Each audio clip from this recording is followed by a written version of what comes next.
तो दोस्तों, आपने बिल्कुल सही पढ़ा। हाँ, गलती से भी यह गलती मत करना, वरना पछताना पड़ सकता है। आपको भारी नुकसान होगा। आप पढ़ें या ना पढ़ें, आप समझें या ना समझें, मैं समझाऊंगा, मैं पढ़ाऊंगा। हाँ दोस्त, यदि आप क्लास 12 बोर्ड एग्जाम के स्टूडेंट हैं और आपका हिंदी सब्जेक्ट है, ऑब्वियसली होना चाहिए, तो यह गलती मत करना और यह चीज़ें मत पढ़ना। यानी कि आपका कितना सब्जेक्ट में कितना चैप्टर है। फिलहाल तो हम लोग एक सब्जेक्ट को देखेंगे, हिंदी को स्पेशल, उसमें कौन सा महत्वपूर्ण चैप्टर है और कौन सा नहीं, वही मैं आज की इस वीडियो में बताने वाला हूँ। आप लोग डरना बिल्कुल नहीं, बाल मचा देना, ठीक है। तो आगे बढ़ो।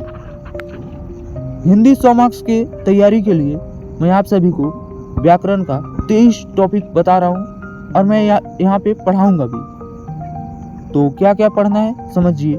किताब में आपको गद्यखंड के 13 चैप्टर और पदखंड यानी काव्य खंड के 13 चैप्टर, यानी कविता में 13 चैप्टर और कहानियों में 13 चैप्टर, प्रतिपूर्ति 3 चैप्टर। हिंदी किताब में टोटल 29 चैप्टर हैं और व्याकरण में 23 चैप्टर। इस प्रकार हिंदी में टोटल 52 टॉपिक पढ़ने हैं, 23 टॉपिक को मिला करके व्याकरण का। तो सब्सक्राइब कीजिए, आप सभी को यह सब चीज़ पढ़ाया जाएगा। अभी तो हिंदी शुरुआत हुई है, अभी शुरुआत है, अभी बहुत कुछ पढ़ना बाकी है।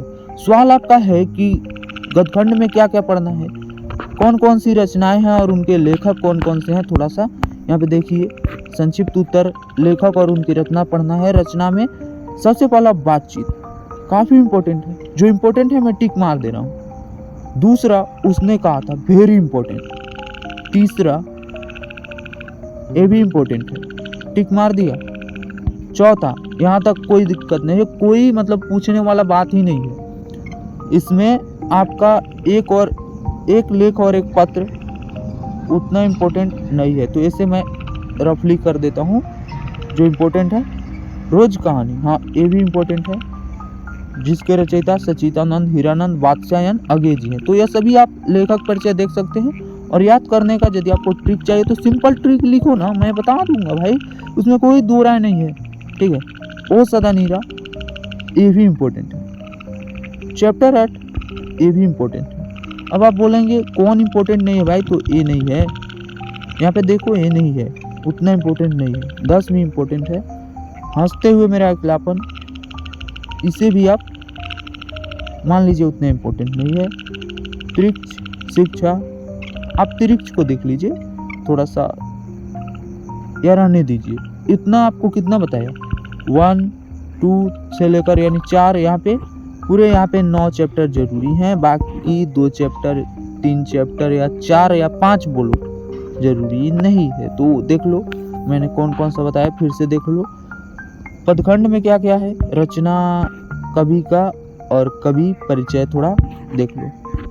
इसमें जरूरी है कड़बक, पद भी, दोनों पद जरूरी हैं। छप्य जरूरी उतना मान लीजिए नहीं है, उतना जरूरी नहीं है। इस वर्ष के लिए तुमुन क्लाहल क्लह पूछा गया था, आ सकता है। जन जन का चेहरा एक, ठीक है। इसमें आप ए व गांव का घर छोड़ दीजिए।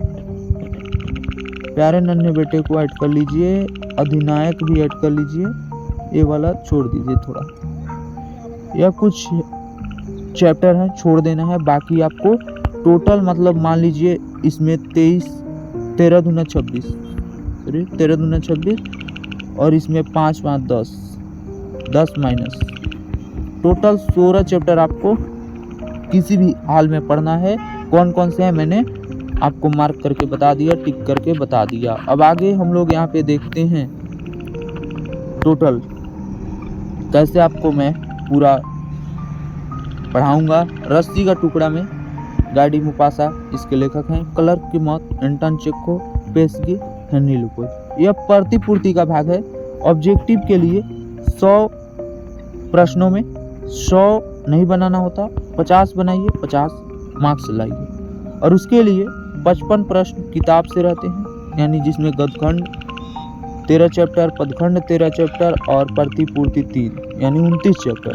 29 में आपको 16 और 3 19 से चैप्टर पढ़ना है। मान लीजिए 19 से 20 चैप्टर इम्पोर्टेंट बता दिया मैंने। बाकी फालतू टाइम जियान नहीं करना है, उसको किसी अन्य सब्जेक्ट के लिए जो वीक है उसे मजबूत बनाइए।